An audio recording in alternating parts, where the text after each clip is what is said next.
الحمد لله وكفى وسلام على عباده الذين اصطفى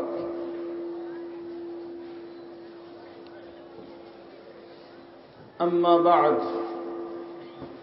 فأعوذ بالله من الشيطان الرجيم بسم الله الرحمن الرحيم ربنا وابعث فيهم رسولا منهم يتلو عليهم آياتك ويعلمهم الكتاب والحكمة ويزكيهم صدق الله مولانا العظيم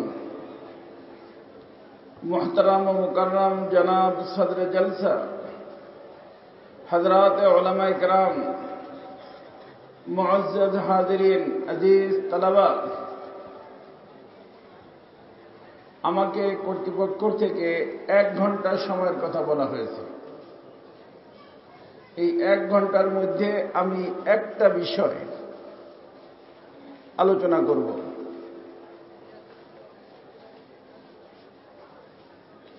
আমরা যেখানে যাই আমাদের মজলিসের নাম হয় ইসলাহি মজলিস।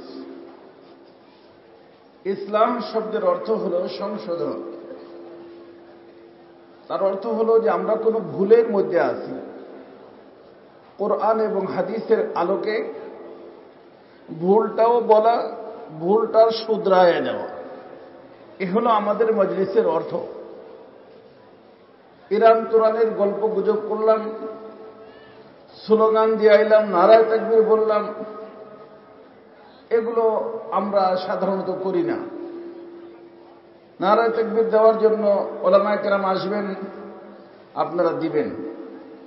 এখন শুধু 1 ঘন্টা একটা মনে করেন ক্লাস, যেমনিভাবে স্কুল কলেজ ভার্সিটিতে সকলেই পড়া মানুষ, আপনারা ক্লাসে যেমনিভাবে বসছেন, একটা বিষয়ের উপরে আলোচনা হয়েছে, বিষয়টাকে শুনছেন, বাসায় নিয়ে গেছেন, কিন্তু ওখানে বাসায় নিয়ে সাইডে দিলে কোনো ক্ষতি নাই, কিন্তু এখানে বাসায় নিয়ে যেতে হবে, আমল করতে হবে। কারণ জানার দ্বারা নাজাত না, নাজাত হলো মানার দ্বারা। নাজাত হবে মানার দ্বারা। যদি আমরা মানি লাভবান হব দুনিয়া এবং আখিরাতে, যদি না মানি আখিরাতের বিষয়ই আমাদের আলোচ্য।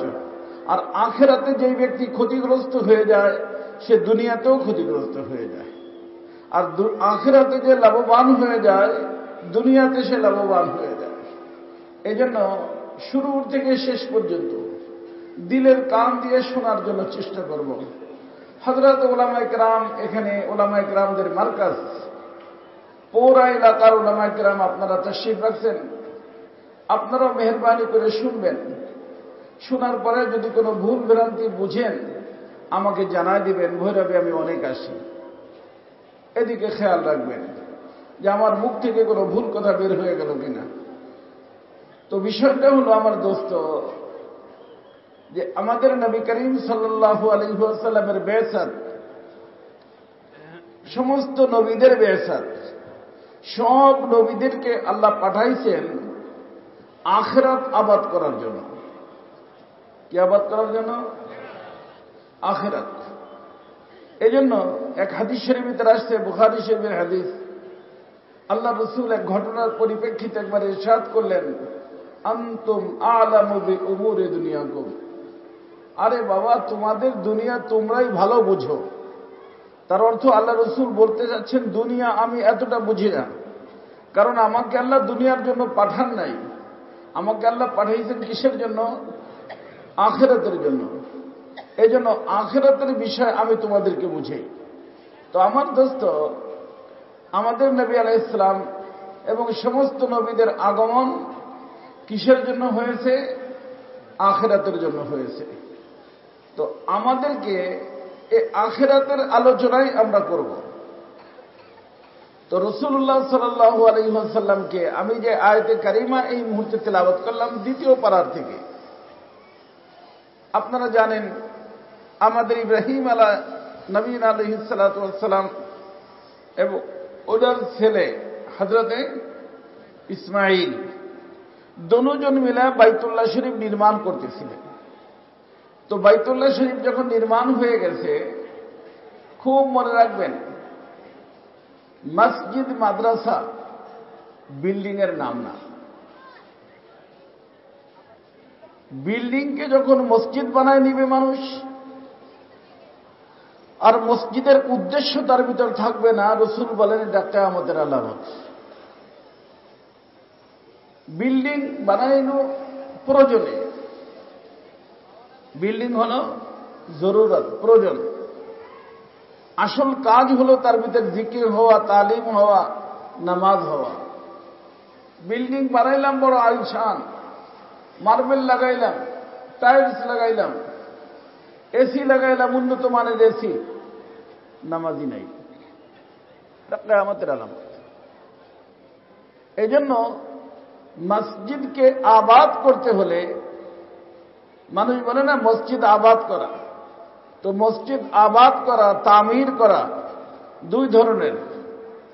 একটা হলো তামিরে জাহিরি, একটা হলো তামিরে বাতিনি। তামির জাহিরি মুবারক, যেটা ইট বালু পাথর দিয়া মার্বেল দিয়া হয়। আর একটা হলো তামিরে বাতিনি, সেটা হলো ওই মসজিদের মধ্যে যখন নামাজ হবে, তিলাওয়াত হবে, জিকির হবে, দিনের প্রোগ্রাম হবে, তাহলে বুঝতে হবে যে মসজিদটা আবাদ আছে। আর এগুলো যদি না থাকে, বুঝতে হবে মসজিদ বিরান হয়ে গেছে। মসজিদ কি হয়ে গেছে? বিরান হয়ে গেছে। তো ইব্রাহিম আলাইহিস সালাম আল্লাহ পাকের নির্দেশে যখন বাইতুল্লাহ শরীফকে নির্মাণ করলেন, ওটা ছিল নির্মাণে জাহিরি, ইট বালু পাথর দিয়ে বানাইলেন। বানাইয়া আল্লাহর নিকট যে দোয়াগুলো করছেন, সে দোয়ার ভিতর থেকে একটা দোয়া আমি আপনাদের মাঝে তেলাওয়াত করছি। রব্বানা, হে আমার রব, আপনি হুকুম করছিলেন বাইতুল্লাহ বানানোর জন্য। বাইতুল্লাহ নির্মাণ তো হয়ে গেল, কিন্তু এটা তো জাহিরি তামির, জাহিরি নির্মাণ। এটাকে বাতিনি নির্মাণ করার জন্য লোক দরকার। কি দরকার? লোক দরকার। অর্থাৎ এই জাতির মধ্যে, এই বাইতুল্লাহ শরীফ যে এলাকায় অবস্থিত, আরবের মধ্যে একজন রসুল আপনি প্রেরণ করেন। যেই রসুলকে আপনার নিকট দরখাস্ত করতেছি, 3টে গুণ দিয়ে আপনি পাঠাবেন। কটা গুণ দিয়া? 3টে গুণ। রব্বানা ওয়াবআস ফীহিম রাসূলাম মিনহু, এই আরবদের ভিতর থেকে একজন রসুল আপনি প্রেরণ করুন। এখানে যেই রসুলের ভিতরে 3টে গুণ থাকবে। কটা গুণ? নম্বর 1, আপনার যে কিতাব, কিতাবুল্লাহ কুরআনুল করিম, এই কুরআনুল করিমে সে তিলাওয়াত করে তার উম্মতকে শিখাবে। কয় নম্বর কাজ? তেলাওয়াতে কালামে পাক। 2 নম্বর, ওয়ায়ুআল্লিমুহুমুল কিতাব ওয়াল হিকমা, শুধু তেলাওয়াত করলে তো হবে না, আল্লাহ পাকের কালামে পাকের আরেকটা হক আছে, কালামে পাককে বোঝা। তার ভিতর আল্লাহ কি বললেন, আল্লাহ কি জন্য, আল্লাহ নির্দেশনা কি, আল্লাহ কি বলতে করতে বলছেন, আল্লাহ কি ছাড়তে বলছেন, আওয়ামের এবং নাওয়াহি, এইগুলোর ইলম ওই কিতাব থেকে অর্জন করা।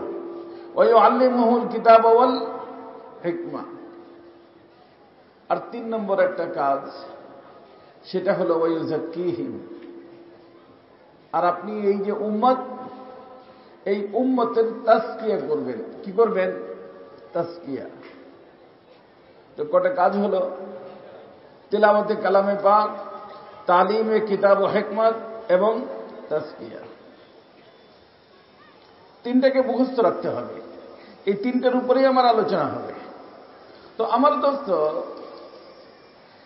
আমরা আমাদের নবীকে আখিরাতের জন্য পাঠাইছেন, আর আখিরাতের সফলতা নির্ভর করে আমলের উপরে। কিসের উপরে? কিসের উপরে? আমলের উপরে। কারণ আখিরাত পাইতে হলে 2টে গুণ লাগবে। একটা গুণের নাম হলো ঈমান, আর একটা গুণের নাম হলো আমল।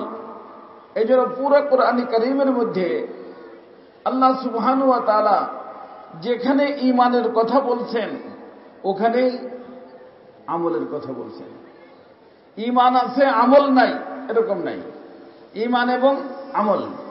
কারণ ঈমানের দ্বারা আল্লাহ তাআলার সাথে বন্ধুত্বের ফাউন্ডেশন হয়। আল্লাহ তাআলা চান মানুষকে পাঠাইয়া যে হে মানুষ, তোমাদেরকে আমি বান্দা করে পাঠাবো, তোমাদেরকে আমি উদ্দেশ্য নিয়ে সৃষ্টি করছি। গরু ছাগল কুকুর বিড়ালের মতো না, যে কুন ফায়াকুন আর ওখানেও মাটি হয়ে যাবে এমন না, বরং তোমাদেরকে আমি বানাইছি উদ্দেশ্য নিয়ে। আফা হাসিবতুম আন্নামা খালাকনাকুম আবাসা, তোমাদেরকে আমি বেহুদা তো বানাই নেই, তোমাদেরকে তো আমি উদ্দেশ্য করে বানাইছি। সেই উদ্দেশ্য হলো তোমাদেরকে আমি এই দুনিয়াতে পাঠাবো আমার বান্দা করে, গোলাম বানাইয়া, আর এই দুনিয়ার থেকে তোমাদের আমার নিকটে আসতে হবে আমার বন্ধু হইয়া। পাঠাবো কি করে?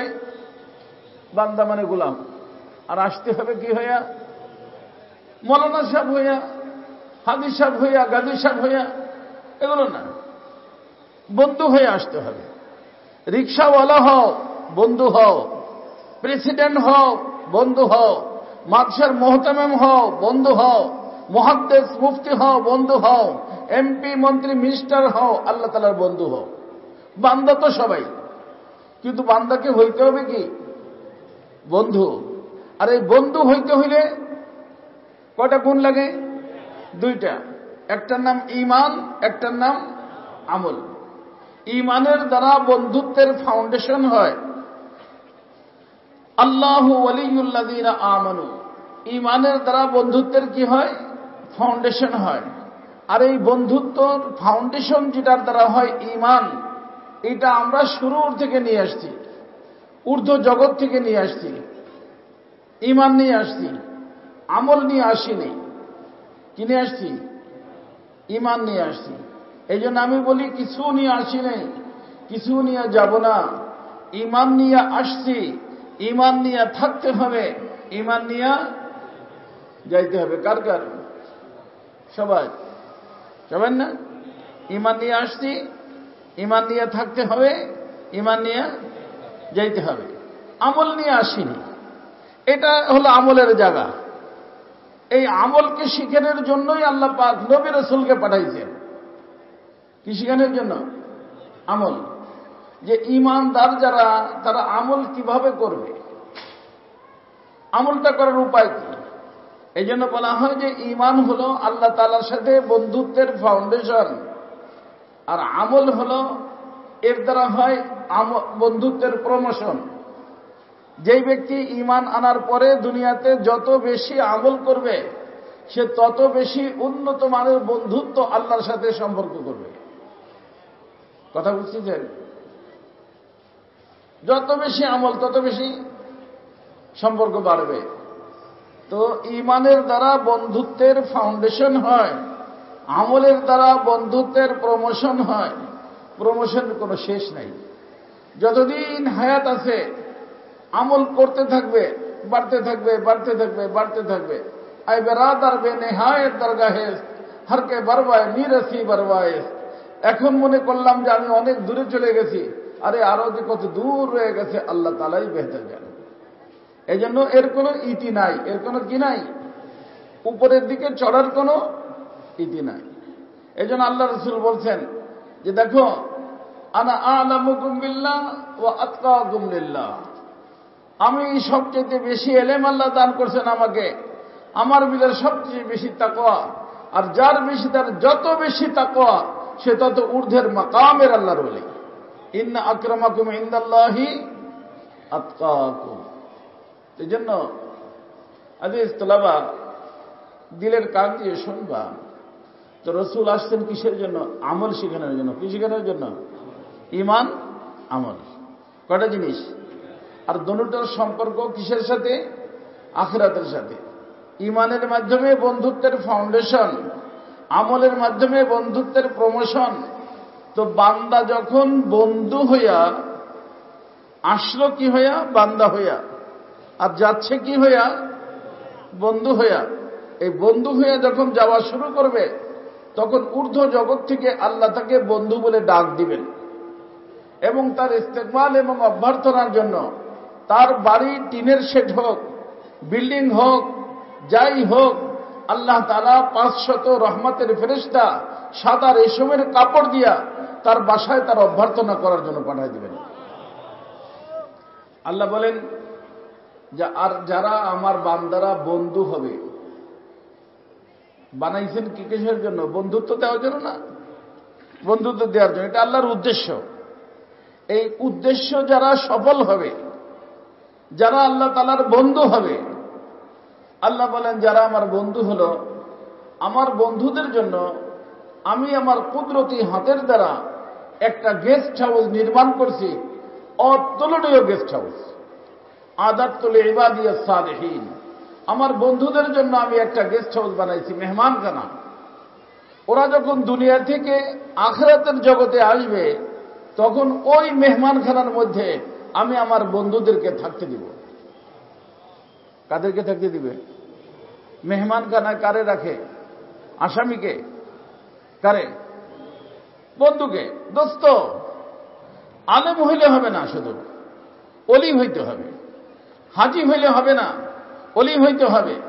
মাদ্রাসা বানাইলে হবে না, অলি হইতে হবে। অলি ছাড়া কোনো উপায় নাই, আল্লাহর বন্ধু হইতে হবে। তো আল্লাহ তাআলার বন্ধু হইলে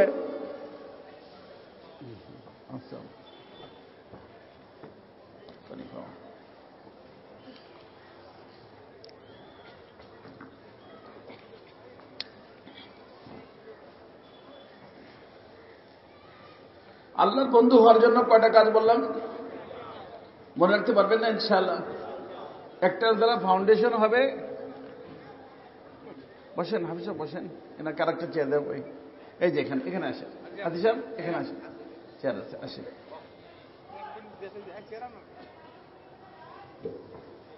আসেন আসেন হাফিজ সাহেব, আসেন, বসেন।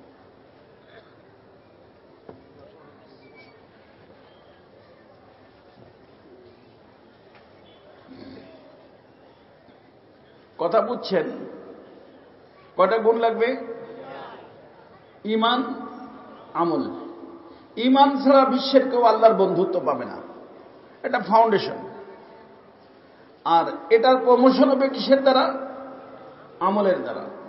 তো ঈমান এবং আমল, এই দুটোর ভিতরে কোন জায়গার জন্য এই দুটোটা কাজ? আখিরাতের জন্য।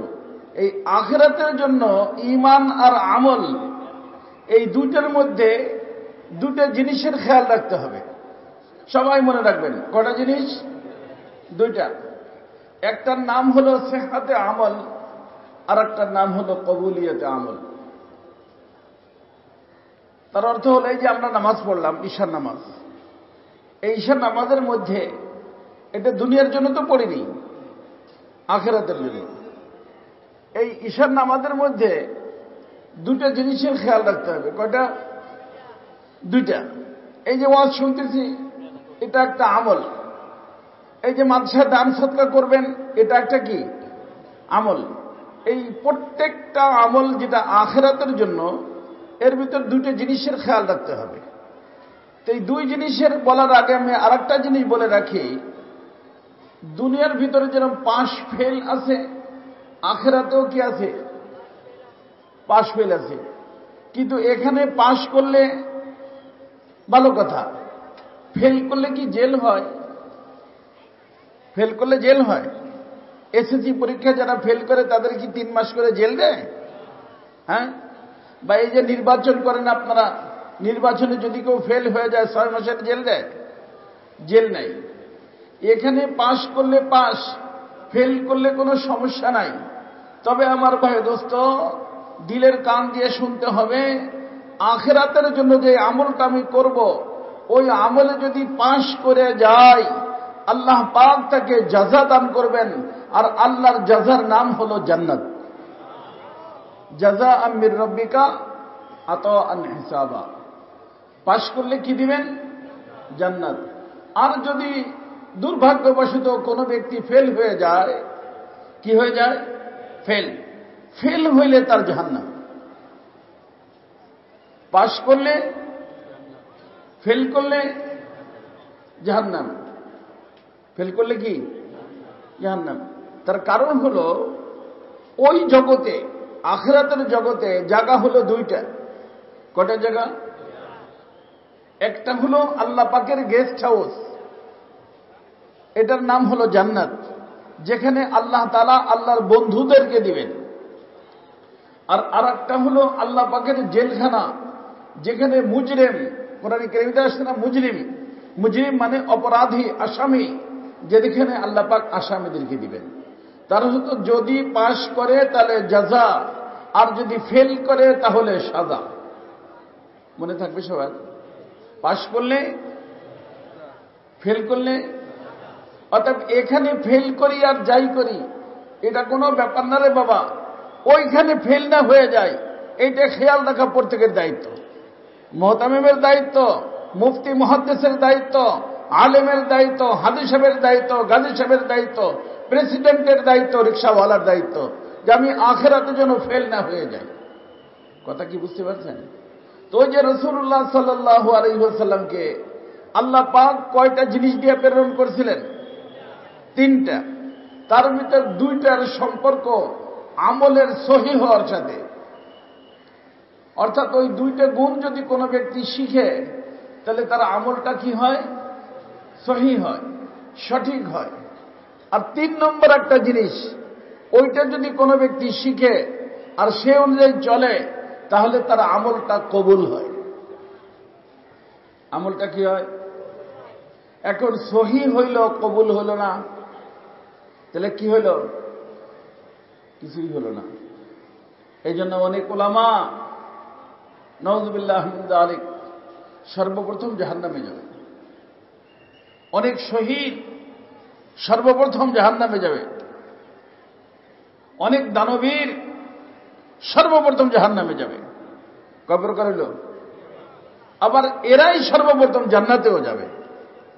এরা যদি পাশ করে যায় সর্বপ্রথম জান্নাতি, আর যদি ফেল হয়ে যায় সর্বপ্রথম জাহান্নামে। কেন? জায়গা কয়টা? 2টা। ফারিকুন ফিল জান্নাহ ওয়া ফারিকুন ফিস সাঈদ। ফারিকুন ফিল জান্নাহ ওয়া ফারিকুন ফিস সাঈদ। 3 নম্বর কোনো জায়গা নাই। তো এগুলো বলার পরে আমি যেটা বলবো আমার দোস্ত, আজ পুরো সমাজের মধ্যে এই রসুলকে যে 3 গুণ দিয়ে পাঠাইছেন, 2 গুণের সম্পর্ক, প্রথম 2 গুণের সম্পর্ক আমলের সহিহ হওয়ার সাথে, আর 3 নম্বর গুণের সম্পর্ক আমলের কবুল হওয়ার সাথে। তো এই সহিহ হওয়ার যে জিনিসটা, এটা তো আলহামদুলিল্লাহ আমরা শিখছি।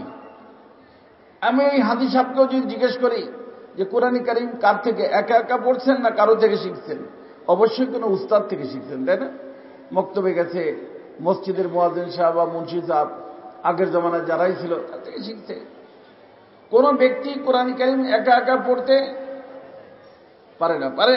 পারে না। এই যে মাদ্রাসা 10 বছর 12 বছরের কোর্স করানো হয়, কি পড়ানো হয়? তালিমে কিতাব ও হিকমত। 3 বছর পর্যন্ত নাজেরা কোরআন কারীম পড়ানো হয়। তো 3 বছর সময় দিল।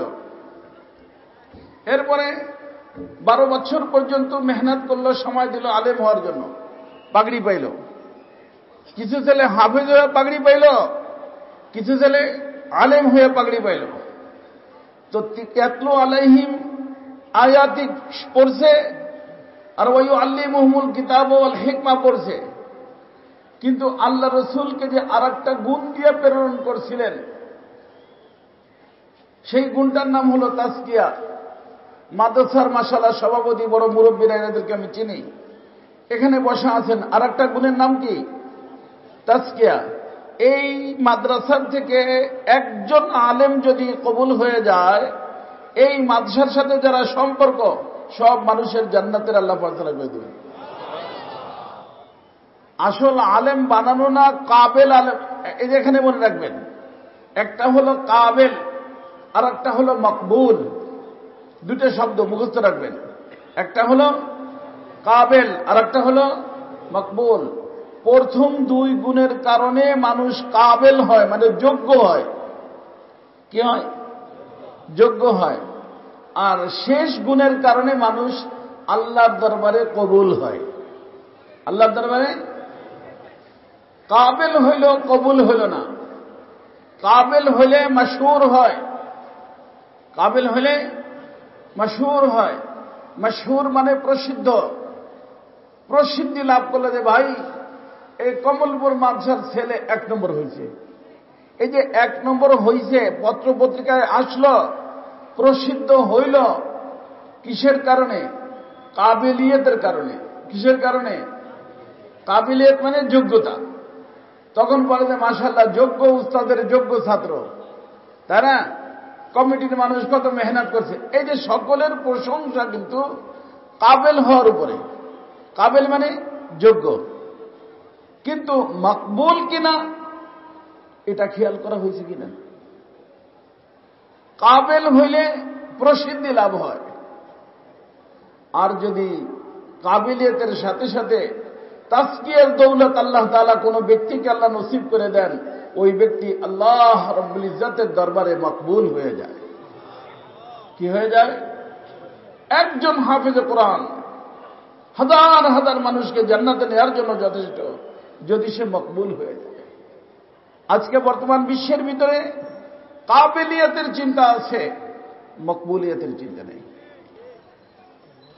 আমি বিফাকুল মাদারিসের সাথে আমার সম্পর্ক, ওখানে আমি বলছি, এই যে আমরা বৃত্তি দেই, কাদেরকে দেই?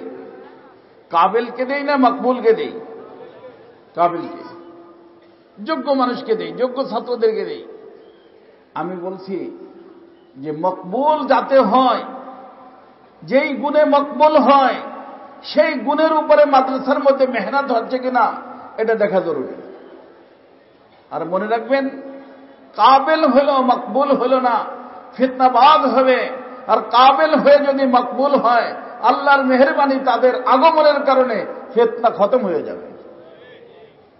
আমাদের আকাবিরিন, আমাদের বড়রা, যাদেরকে আমরা বড় মনে করি, মোহাম্মদুল্লাহ হাফিজ হুজুর রহমতুল্লাহ আলাই, সদর শাহ হুজুর রহমতুল্লাহ আলাই, মৌলানা আথার আলী সাহেব রহমতুল্লাহ আলাই, পীরজি হুজুর রহমতুল্লাহ আলাই, আহমদ শফি সাহেব রহমতুল্লাহ আলাই, এরকম যত আকাবিরিন যারা চলে গেছেন, যারা আছেন, এর কোনো একজনকে পাবেন না উলামায়ে কেরাম যারা 2 গুণ অর্জন করছেন, 3 নম্বর করেননি। কোরআনে কারীম তেলাওয়াতের জন্য যেরকম কারি সাহেবের নিকট যাইতে হয়, তালিমে কিতাব ও হিকমতের জন্য মাদ্রাসায় আসতে হয়, তাসকিয়ার জন্য কোথায় যাইতে হবে? এটার চিন্তা কে করেন? এটার ফিকির কে করেন? অথচ তাসকিয়া যদি না হয় আর আলেম হয়, কাবেল আলেম বানাইতে পারবেন, মকবুল আলেম বানাইতে পারবেন না। আর কাবেল হইল, মকবুল হইল না, জাহান্নামী, প্রথম নম্বরে জাহান্নামী। ফিতনাবাজ যেখানে যাবে, যোগ্যতা তো আছে, ভাইরাল, প্রসিদ্ধ, বড় আলেম, বড় মুফতি, ফিতনা করে চলে আসবে, এলাকার ভিতরে গন্ডগোল লাগা দিয়ে চলে আসবে। আর যদি কাবিলিয়তের সাথে সাথে মকবুলিয়ত আল্লাহ নসিব করে দেন, তার দ্বারা ফিতনা হবে না, সমাজের ফিতনা খতম হইয়া সমস্ত মানুষ ভাই ভাইতে পরিণত হয়ে যাবে। আজ বিশ্বের ভিতরে সব সমস্যা এই একটা কারণে। আল্লাহ রসুল সাল্লাল্লাহু আলাইহি ওয়াসাল্লাম যে 3টে গুণ দিয়ে রসুলকে প্রেরণ করা হয়েছিল, তার 2টে মানুষ শেখে, একটা শেখে না। এই জন্য কমিটির সদস্য যারা আছেন, মাদ্রাসার উস্তাদরা আছেন, এখানে অনেক উলামায়ে কেরাম আছেন, আপনাদের সকলের খেদমতে আমি একটা দরখাস্ত করব। এই যে তিলাওয়াত একা শিখতে পারেননি, শিখছেন? কোন ব্যক্তি একা একা তিলাওয়াত শিখছে? এই যে দাওয়াত ও তাবলীগের মেহনত, আজকে গন্ডগোল, মারামারি, ধরাধরি, আমি তো বলি যেখানে দাওয়াত ও তাবলীগের মেহনতদের লোকদের চরিত্র ছিল, মসজিদ থেকে মানুষ বের করে দিছে, মসজিদের বাইরে বৈশা তালিম করা শুরু করে দিছে। আল্লাহ পাকের মেহেরবানি, আল্লাহর রহমত আসছে, ওই এলাকার মানুষ তাদেরকে উঠে দিয়ে মসজিদের ভিতরে দিয়েছে, সেই মসজিদকে আল্লাহ দাওয়াত ও তাবলীগের মার্কাজ বানায় দিয়েছে। এরকম আছে কিনা? আর এখন আমরা লাঠি ছোটা নিয়ে যাচ্ছি, তাবলীগ ওয়ালাদের হাতে লাঠি, গোপনে লাঠি, কেমন যেন কোন অন্য কোন পার্টি করে। নাউযুবিল্লাহ মিন যালিক। কেন বাবা লাঠি আসছে কেন? তাজকিয়া নাই। আমাদের মুরব্বী যারা ছিলেন, যাদের ওসিলায় দাওয়াত ও তাবলীগের মেহনত, এই তাহরিকে ঈমানি শুরু হয়েছে, হযরত মাওলানা ইলিয়াস সাহেব রহমাতুল্লাহ আলাইহি, হযরত মাওলানা খলিল আহমদ সাহারানপুরী রহমাতুল্লাহ আলাইহির খলিফা, এবং প্রাথমিক তরবিয়ত রশিদ আহমদ গঙ্গোহী রহমাতুল্লাহ থেকে পেয়েছেন। এরপরে হযরত মাওলানা ইউসুফ সাহেব রহমাতুল্লাহ আলাইহি, হযরত মাওলানা এনামুল হাসান সাহেব রহমাতুল্লাহ আলাইহি, আমাদের বাংলাদেশের আমির ছিলেন মাওলানা আব্দুল আজিজ সাহেব রহমাতুল্লাহ আলাইহি। এই সমস্ত বুজুর্গানদেরকে দেখবেন যে ওনারা তিলাওয়াতও শিখছেন, তালিমে কিতাবও শিখছেন, আর আজকেও শিখছেন। এই তিনটা শিখা আল্লাহ রাসূল জানিয়ে আসছেন, সবটা শিখা যখন কোন অন্ধকার এলাকার ভিতর চলে গেছেন, ওই অন্ধকার এলাকাকে আল্লাহ পাক আলোকিত করে দিয়েছেন। ইযা জাআল হক যাহাকাল বাতিল। আমি ওই জামে ইউনুসি একটু আগে হুজুর বয়ান করলেন, ওইখানে গেছি। ওই দিন আমাদের ছাত্ররা বর্তমানে খালি স্লোগান দেয়,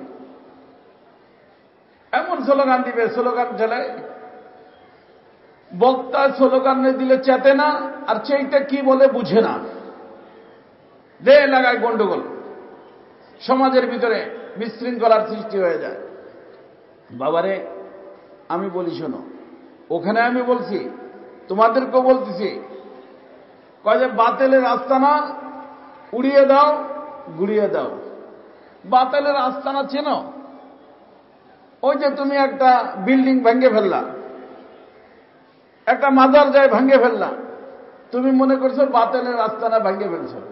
ওইটা ভেঙে আইসা মাদ্রাসার ভিতরে শুয়া মোবাইল ফোন নিয়া তারপরে অশ্লীল ফিল্ম তুমি দেখলা। দেখে না? কি দেখে? ফিল্ম দেখে। তো ফিল্মটা কি বাতিল না হক? ভেঙে আসলো কি? বাতিলের আস্তানা। ফিল্ম দেখে কেন? ফিল্ম দেখার কারণ হলো যে বাতিলের আস্তানা ও চিনেই না। এই মাদ্রাসায় পড়েও বাতিলের আস্তানা কোনটা ও জানেই না। বাতিলের আস্তানা এখানে। আমরা যখন ঊর্ধ্ব জগৎ থেকে আসছি, ঈমান নিয়ে আসছি, বাতিল নিয়ে আসেনি। বাতিল এখান থেকে পয়দা হয়। বাতিল এখানে মানে কি? দুনিয়া। দুনিয়া আসার পরে আমাদের প্রত্যেকটা মানুষের সাথে কয়টা বাতিল? দুইটা। একটা বাতিলের সম্পর্ক আমার দেহের সাথে, ওইটার নাম হলো নফস। আর এটা কার দেহ? সব মানুষের দেহ।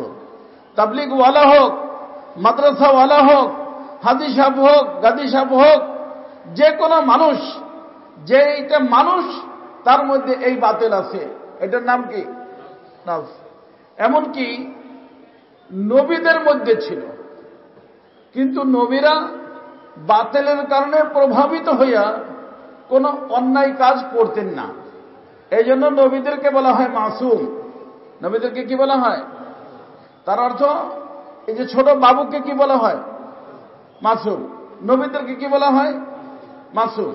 তার কারণে ছোট বাবু যেরকম বাতিলের কারণে প্রভাবিত হয় নাই, এই নবীরাও বাতিলের কারণে প্রভাবিত হয় নাই। বাতিল কয়টা? দুইটা। একটা ভিতরে, একটা বাহিরে। ভিতরেরটার নাম নফস, বাহিরেরটার নাম শয়তান। এই দুই বাতিলের কারণে নবীরা প্রভাবিত হন না। এই জন্য নবীদেরকে বলা হয় মাসুম। এটার নাম হলো ইসমতে আম্বিয়া। অর্থাৎ মুসলমান যদি কোনো ব্যক্তিকে হইতে হয়, মুসলমান যদি থাকতে হয়, ইয়াকিন রাখতে হবে, ঈমান রাখতে হবে যে নবীদের থেকে কোনো ভুল ভ্রান্তি হয় না। ভুল ভ্রান্তি হয় না। নবীরা মাসুম। অর্থাৎ যাদের ভুল নাই তাদের ভুল ধরা জায়েজ, তাদের ভুল ধরাও জায়েজ নাই। এই জন্য বলা হয় যারা নবীদের ভুল ধরে তারা গুমরাহ। তারা কি? গুমরাহ। এটা ফার্সি শব্দ, মনে রাখবেন। গুম মানে হারায় যাওয়া। রাহ মানে রাস্তা, রাস্তা হারায় ফেলছে। কিসের রাস্তা রে বাবা? রাস্তা হলো দুইটা। মৌলিকভাবে রাস্তা কয়টা? একটা রাস্তা এই দুনিয়া থেকে শুরু হইয়া শেষ হয় জান্নাতের ভিতর গিয়ে। শুরু হয় কোথায়? শেষ হয় কোথায়? এই রাস্তাটার নাম হলো সিরাতে মুস্তাকিম। এই রাস্তাটার নাম, এই যে আমরা এখানে যারা আছি সবাই জান্নাতে যাইতে চাই না? এই জন্য সবাই কি পড়ি? ইহদিনাস সিরাতাল। প্রেসিডেন্ট সব যদি নামাজ পড়ে সে কি পড়ে? ইহদিনাস সিরাতাল মুস্তাকিম, তাই না? আমার মতো গরিব মানুষের নামাজ পড়লে ইহদিনাস সিরাতাল মুস্তাকিম। তার অর্থ সব মুসলমানদের গন্তব্য স্থান হলো কি? জান্নাত। আর এই জান্নাতে যে রুটটা যায়, এই রুটটা শুরু হয় দুনিয়ার থেকে আর শেষ হয় কোথায় গিয়ে? জান্নাতে গিয়ে। এই জন্য যারা দুনিয়াতে আসে না, যে কোনো রুটে উঠার জায়গা আছে না নির্ধারিত, তো জান্নাতের এই রুট সিরাতে মুস্তাকিমে উঠতে হলে আসতে হবে দুনিয়াতে। এই জন্য যারা দুনিয়াতে না এসেই চলে যায়, অনেক বাচ্চা আছে না মায়ের পেটে চলে যায়, তারা জান্নাতে যাবে কি যাবে না ফুকাহে কেরামদের ইখতিলাফ আছে। কারণ রোডের মাথায় তো পায় নাই সে। রোড শুরু হয় কোথা থেকে? দুনিয়া থেকে। দুনিয়াতে আসার পরে বালেগ হওয়ার পরে সে বুঝতে পারবে যে কোনটা জান্নাতে যায় কোনটা জাহান্নামে যায়। বালেগ হওয়ার পরে যদি মরে তাহলে জান্নাত এবং জাহান্নাম। কেন? যে কোন রুটে চলছে। তো রুট কয়টা হলো? তবে জান্নাতের রুট আল্লাহ রসুল নিশানা বানাইছেন একটা সুদা, আর জাহান্নামের রুট অগণিত। একটা না রে বাবা, অনেক রাস্তা, কিন্তু সবগুলোর এন্ড কোথায়? জাহান্নামে। সবগুলোর ইতি কোথায়? আর সিরাতে মুস্তাকিমের ইতি কোথায়? জান্নাতে। এই জন্য প্রত্যেকেই আমরা নামাজের মধ্যে কি পড়ি? ইহদিনাস সিরাতাল মুস্তাকিম। তো জান্নাতের রাস্তা যারা পরিচালিত হয় তারা চার প্রকার। কয় প্রকার? চার প্রকার মানুষ জান্নাতে যাবে। সেই চার প্রকার আলোচনা হলো কোরআনে কারীমের ভিতরে। এই যে ইহদিনাস সিরাতাল মুস্তাকিম সিরাতাল্লাযীনা আনআমতা আলাইহিম, এখানে তো এই চার প্রকার বলেন নাই, অন্যখানে বলছেন। হাফেজ সাহেব আছে উলাইকাল্লাযীনা আনআমাল্লাহু আলাইহিম মিনান নাবিয়্যিনা ওয়াস সিদ্দিকিনা ওয়াস শুহাদা ওয়াস সালিহিন। কয় প্রকার হলো? নবিয়্যিন, সিদ্দিকিন, শুহাদা, সালেহিন। এই চার প্রকার মানুষ কোন জায়গা যাবে? জান্নাতে যাবে। তো তার ভিতরে যে প্রথম প্রকার নবী এবং রসুল, নবী এবং রসুল, এরা হলো ভিআইপি। এরা ভিআইপি। এদের কোন ধরনের কোনো পাপ নাই। এরা মাসুম। মাসুম হয়ে আসেন, মাসুম হয়ে থাকেন, মাসুম হয়ে চলে যান। বুঝে আসছে না? অর্থাৎ এরা ভুল করেন না, এদের ভুল ধরা জায়েজ নাই। যদি কোনো ব্যক্তি এদের ভুল ধরে, সেই ব্যক্তি রাস্তা হারায় ফেলল, মানে গুমরাহ হয়ে গেল। তার অর্থ কি? জান্নাতের রাস্তা কে? যে নবীদের কি ধরে। কথা বুঝছেন? যে কোনো হুজুরে ধরুক, যে কোনো আমির সাহেব ধরুক, যে কোনো পীর সাহেব ধরুক, কার ভুল? নবীদের ভুল। সে কি হয়ে গেল? গুমরাহ হয়ে গেল। গুমরাহ মানে পথ হারাই ফেলল। কোন পথ? জান্নাতের পথ। জান্নাতের পথের নাম কি? সিরাতে মুস্তাকিম। সিরাতে মুস্তাকিম হারায় গেছে। আর সিরাতে মুস্তাকিম হারায় গেলে যাবে কোথায়? কারণ সামনে জায়গা কয়টা? একটা জান্নাত, একটা জাহান্নাম। জান্নাতের পথ রাস্তা হারাইলে যাবে কোথায়? জাহান্নামে। কথা কি বুঝতে পারছেন? আর রইল তিন প্রকার। কয় প্রকার? এই তিন প্রকার মানুষ। প্রথম নম্বর Siddique, first class. Second class হলো আমার দোস্ত শহীদ, আর থার্ড ক্লাস হলো সালেহীন। এই তিন প্রকার মানুষও জান্নাতি। এরাও সিরাতে মুস্তাকিমের উপরে। এই তিন প্রকারের পরিচয় এই মুহূর্তে দেওয়া সম্ভব না, তবে একটা কথা বলতেছি। সেটা হলো যে নবীদের যেরকম ভুল নাই, বাকি এই 3 প্রকারের ভুল হইতে পারে। কেন? কারণ যেই জিনিসে ভুল করায় দেয় কি কি? নফস এবং নবীদের সাথেও ছিল। এনা যে নবীদের সাথে ছিল না, নবীদের ভিতরে একজন বড় নবী, বংশীয় দিক দিয়া। কি দিক দিয়া? যার 4 পুষ্ট নবী। আল্লাহ রাসূল বলছেন আমাদের নবীদের খানদানের মধ্যে হযরত ইউসুফ আলাইহিস সালামের মতো দ্বিতীয় কেউ নেই।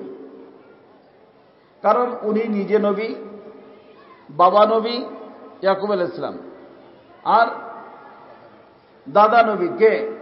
ইসহাক আলাইহিস সালাম, আর পরদাদা নবী কে? ইব্রাহিম খলিলুল্লাহ। আর অন্যান্য নবীদের কারো বাপ নবী আছে, বাস এটুকুই। এই নবীর কয়জন নবী হল? 4 জন। আল্লাহ রাসূল বলেন যে এই 4 জন নবীর খানদানের মানুষ, ওই যারা বলে যে আমার পীর বাবার ছেলে, পীর বাবার ছেলে কি জিনিস রে বাবা? 4 জন নবীর। তো জালিখা যখন উলঙ্গ হইয়া ওই শক্ত কুঠিরের ভিতরে ওনাকে বলছিলেন হাই তালাক, নফস তো ছিল। নফসের কাজ কি? ইন্নান নফসালা আম্মারাতুম বিসু। তার কাজই হলো খারাপ কাজের ডিমান্ড করা, খারাপ কাজের চাহিদা করা। তো ওই যে খারাপ কাজের চাহিদা আসতেই পারে, কিন্তু নবীদের থেকে বাস্তবায়িত হয় না। একটা হলো চাওয়া, আর একটা হলো হওয়া। হওয়ার নাম গুনাহ, চাওয়ার নাম গুনাহ না। এই জন্য আমাদের সাথে অনেক লোক সম্পর্ক রাখে, হুজুর খালি গুনাহ করতে মনে চায়। আমি বলি যে বাবারে, গুনাহ তো করতে মনে চাবেই। গুনাহ যখন করতে মনে চাবে আর তুমি করবা না, তখনই তো তোমার প্রমোশন হবে, মুজাহাদা তো তখনই হবে। গুনাহ যদি করতে মনে চায় না, চায় যেন ফেরেশতার করতে মনে চায় না, ফেরেশতার কোনো প্রমোশন আছে? আমাদের তো মন চাবে, কিন্তু চাওয়ার পরে আমল করব না। আচ্ছা, এই যে ইফতারির সময় ইফতারি নিয়ে যখন সামনে বসেন, খাইতে মন চায়, চায় না? শরবত পান করতে মন চায়, শরবতের গ্লাস হাতে ধরে রাখে, ঠান্ডা ভালো লাগে, মন চায় ভিতরে মুখে দিয়ে দেয়। তো না, যে মন চাইল, রোজা ভেঙে যায়? ভাঙে না, রোজা আরো মজবুত হয়। তো আমাদের ভিতরে আল্লাহ পাক এই চাওয়ার জজবা দিয়ে দিচ্ছেন, নফস দিয়ে দিচ্ছেন। মন চাবে, জজবা হবে, কিন্তু আমি আল্লাহ রাব্বুল ইজ্জতের ভয়ে, আল্লাহ পাকের মহব্বতে আমার নফসের চাহিদার উপরে আমল করব না। আমার নফসকে বলবো যে আমি তোমার বান্দা না, তুমি আমার খোদা না, তোমার কথা মানব না, আমি তার কথা মানব। এইটুক বলার সাথে সাথে আল্লাহ রাব্বুল ইজ্জতের সাথে বন্ধুত্বের প্রমোশন হয়ে যাবে। প্রত্যেকটা মুহূর্ত মানুষের বন্ধুত্বের ভিতর প্রমোশন হতে থাকে। কথা বুঝে আসছে? তো আমার দোস্ত, আমি যে কথা বলতেছিলাম, কি বলতেছিলাম বল?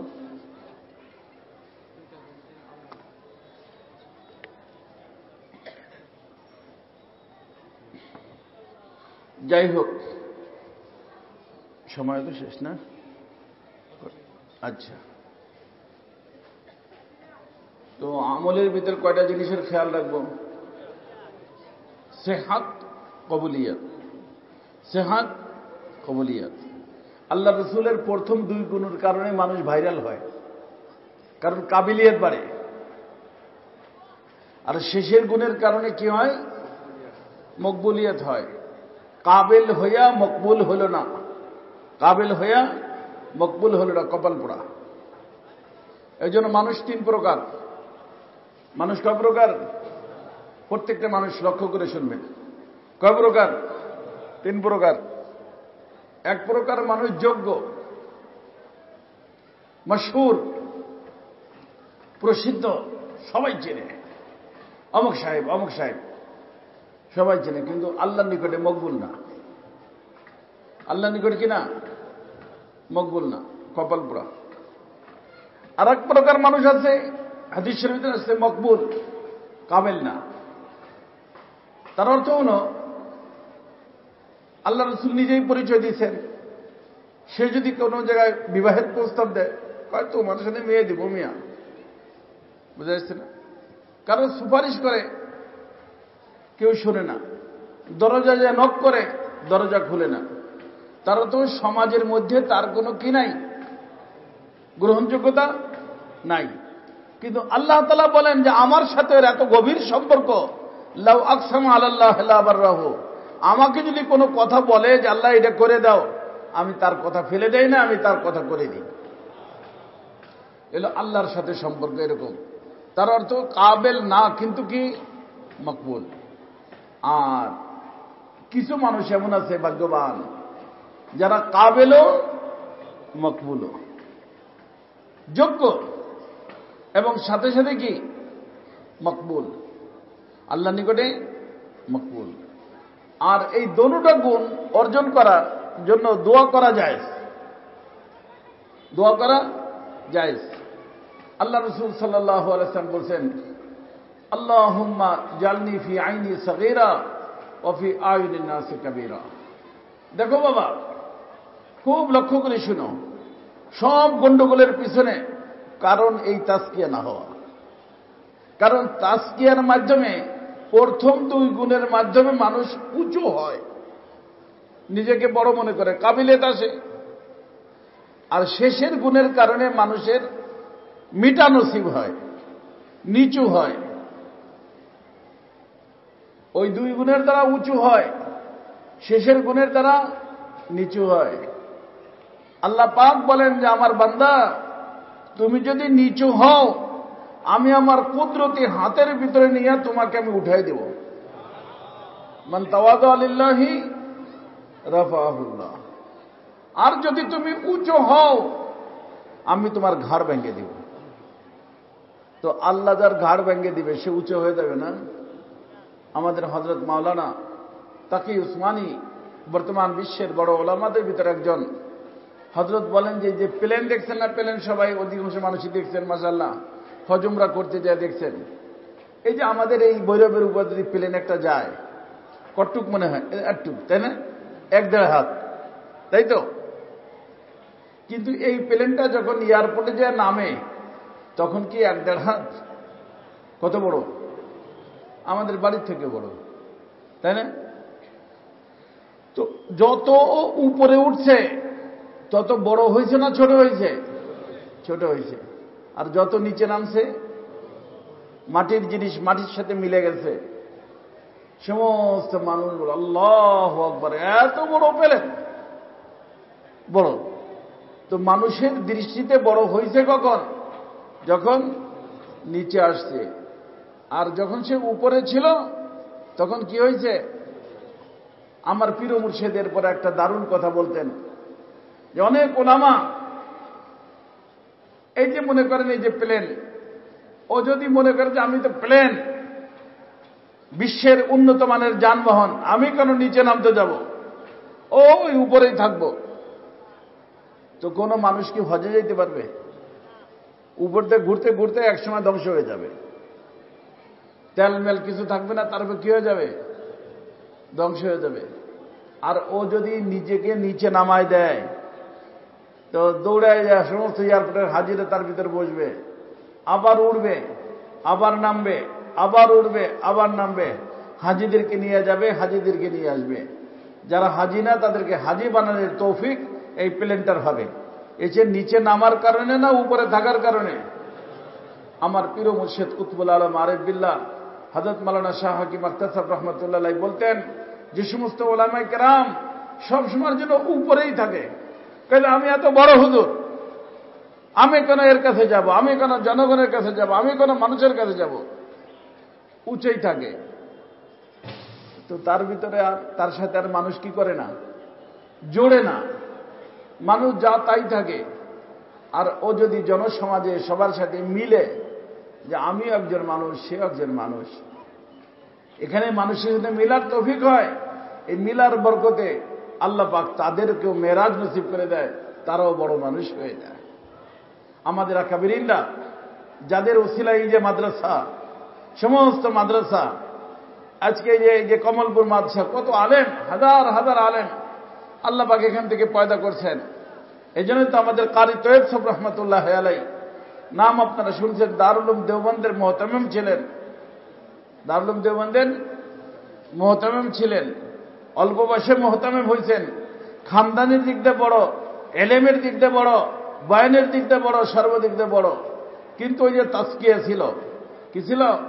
তাজকিয়া ছিল।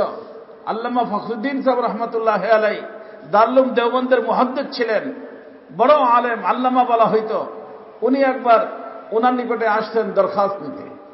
মুহতামিমের নিকটে মানুষ যায় না ছুটি মঞ্জুর করাইতে।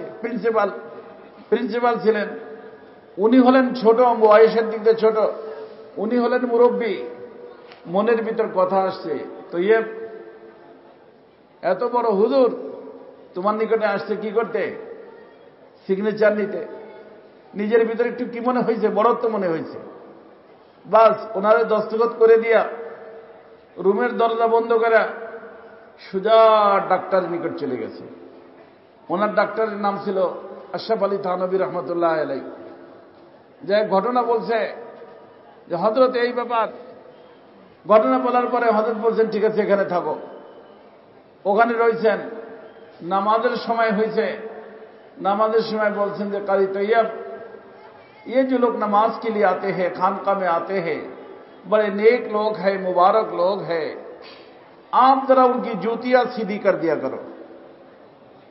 দারুল উলুম দেওবন্দের মুহতামিম তারে শায়েখে কাজ দিছে কি? জুতা ঠিক করা। উনি ছিলেন অনেক নাজুক মেজাজের মানুষ। কারি তৈয়ব সাহেব বলেন যে আমি জুতার ভিতরে যে ময়লা সলা জুতা, যেটা পুরান জুতা, ওটা ধরতেছি না। ওটা আমি ধরতেছি না। ধরি কোনটা? পরিষ্কার পরিচ্ছন্নটা। ওদিকটা ডাক্তার সাহেব আবার খেয়াল রাখতেছে। ডাক্তার সাহেব পিছন দিক থেকে আসছে। আসার পরে জোরে এক ধমক মারছেন। কি ধমক মারছেন? যে কারি তৈয়ব, आपको तो मैंने जूतियां सीधी करने के लिए कहा था, क्या यह जूता नहीं है? ये क्यों आपने छोड़ दिया? হযরত কারি সাহেব বলেন যে হযরতের এক ধমকের বরকতে আমার দিলের ভিতরে যে খান্নাস বসা ছিল যে আমি বড়, আমি দারুল উলুম দেওবন্দের মুহতামিম, এই যে এক বড়ত্ব ছিল একদম বের হয়ে গেছে। আর আমার মনে কখনো বড়ত্বের কথা মনের ভিতরে আসেই নেই। আমার দোস্ত, আমাদের হাকিমুল উম্মাহ থানভী এই জন্য বলতেন, बंदा जिस वक्त अपने को अपनी नजर में कुछ समझता है, उस वक्त वो अल्लाह की नजर से गिर जाता है। বান্দা যখন নিজেকে কিছু মনে করে, কিছু মনে করতে দেরি, আল্লাহর রহমতের নজর থেকে পড়তে দেরি হয় না। আর আল্লাহর রহমতের দৃষ্টি থেকে যে ব্যক্তি পড়ে যায়, নজর এক উনকি ক্যা বদলি কে কুল সারা জাহাं বদলা, নিগাহ আকরেবা বদলি, মিজাজে দোস্তা বদলা। আজ পর্যন্ত যাদের মিটা নসিব হয়েছে, আল্লাহ ওয়ালাদের সোহবতের বরকতে নসিব হয়েছে। আল্লাহ ওয়ালাদের সোহবতের বরকতে নসিব হয়েছে। সুলাইমান নদভী রহমতুল্লাহর নাম আপনারা শুনছেন, সৈয়দ সুলাইমান নদভী রহমতুল্লাহর নাম শুনছেন না? অনেক বড় আদিব ছিলেন, সাহিত্যিক ছিলেন, বেধড়ক আরবি বলতেন। আরব দেশের মানুষ ওনার আরবি শুনে বলতো যে কে বলছে এই লোকটা আজমি? আরে তো পাক্কা আরবি। এত সুন্দর আরবি বলতেন।